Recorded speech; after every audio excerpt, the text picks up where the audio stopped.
Hey folks, I have spent yesterday and today reading your final version of your integrative literature review and have provided feedback to you in your associated rubrics. And additionally on your paper, I actually think the majority of your feedback is in your paper. Remember that the new box view, not everything is as easy to see. Make sure that you're looking for all the highlighting that's in your paper and look to make sure to see if there are any comments associated with the highlights. And then make sure that you're looking for little post-it notes. They're white. On my side, there appear to be white little squares literally looking like a little post-it note. That's where you're going to find the feedback that is probably most valuable and timely as far as where it's located in the feedback. I know the vast majority of you have truly thrown yourselves into this project and truly tried to understand the methodology and the process behind an integrative literature review. If you are tired and glad it's almost over, that's reasonable. This is a complex process. It is a deliberative process. So if this has felt uncomfortable or you've been unsure, remember weeks ago when we started this process, I reminded you that the journey in this integrative literature review wasn't just answering your PCOS question. It was also learning the process for an integrative literature review.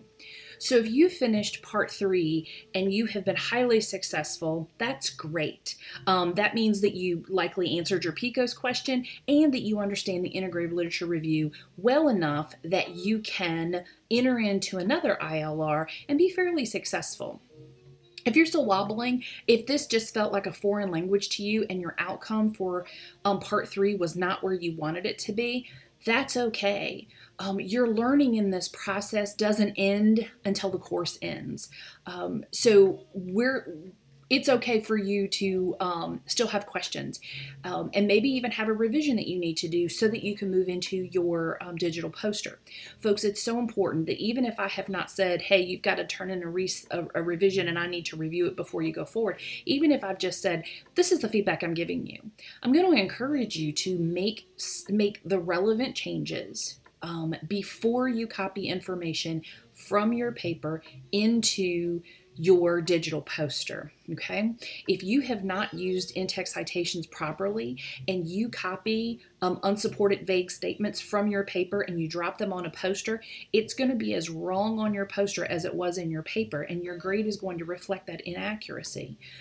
If you have not really integrated your research into your findings, let's say you've just made summary statements that aren't supported, if you copy those over and put them in your poster is going to be unsupported. So be sure that you take the feedback that's been provided to you in a meaningful way and make those adjustments and changes on your end in a method that's meaningful for you. How you do it, I don't care. Just make sure you've made the recommended changes, because I'm going to have your final ILR with me when I grade your poster, and the poster needs to make sense. It needs to have proper in-text citations and combined in-text citations for summary statements that include multiple articles. It needs to have proper formatting and grammar. All that needs to occur in your digital poster. With this video, you're going to get a second video that walks you through kind of my own process in doing digital posters. Most of the posters I've done digitally have been published and presented at poster conferences, but I want you to review that for additional details. What's important is that you understand that you should not be going into your paper and copying and pasting huge chunks of information and then just dropping them in paragraph form into the body of your poster. Remember, the poster is meant to be quickly reviewed by your audience. They should be able to glance at your poster and get a pretty good sense of what your general ideas were, how they were represented and supported by research, and what your findings were. The use of bullet points or maybe spacing between sections, however you aesthetically like it, it needs to be easy to read. Recommend not using fonts smaller than 16 because it's difficult to read quickly as you're going through the poster presentations. If these are printed and posted, if you cannot walk by clearly and be 3 or 4 feet from the poster and be able to read what you're viewing, you've got a problem. I will tell you the outlier to that are scientific conferences that are put out through hard science areas, biology, chemistry, real heavy research areas. Their posters are extremely small with lots and lots of micro data that would make none of us happy. I don't want you to do that. I want you to use something that's more based in our social science world, nursing, healthcare, that really lends itself to more readability. Okay, lots of that detail is going to be in that video related to doing your poster development. I think, one of your classmates already asked this on the Ask the Professor link, but I'm going to go ahead and say it here again. When you do your poster references, there's a box in the right-hand corner. That corner is for the references that you have used on your poster.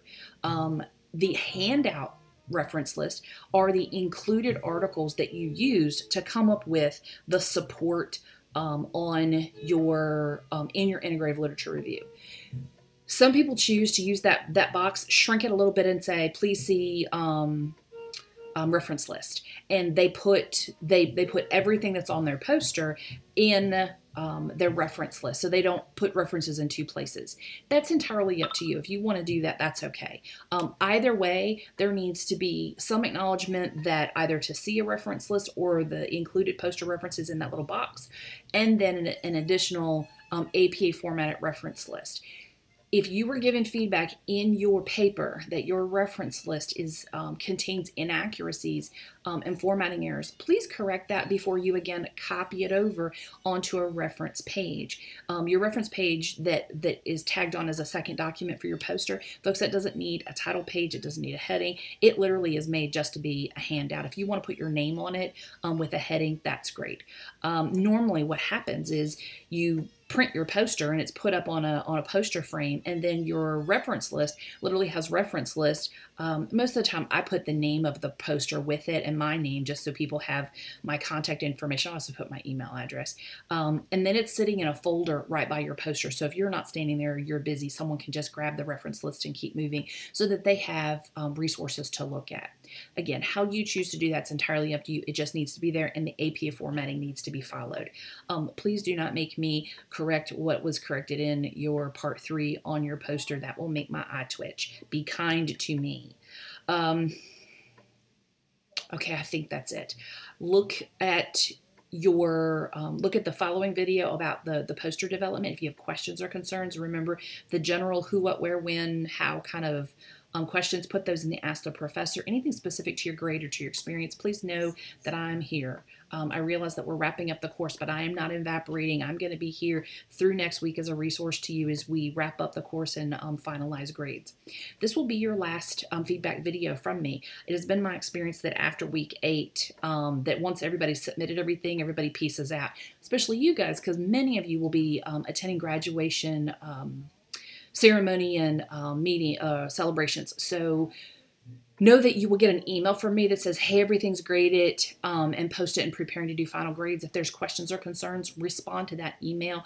Otherwise, I'm just going to move forward, post final grades, say a prayer for you, and we're going to move forward. Know that I'm here. I'm praying for you. I know that you are tired, but you are just one little step away from being completely done with this course and that much closer to graduation. You can do this. Take care, y'all.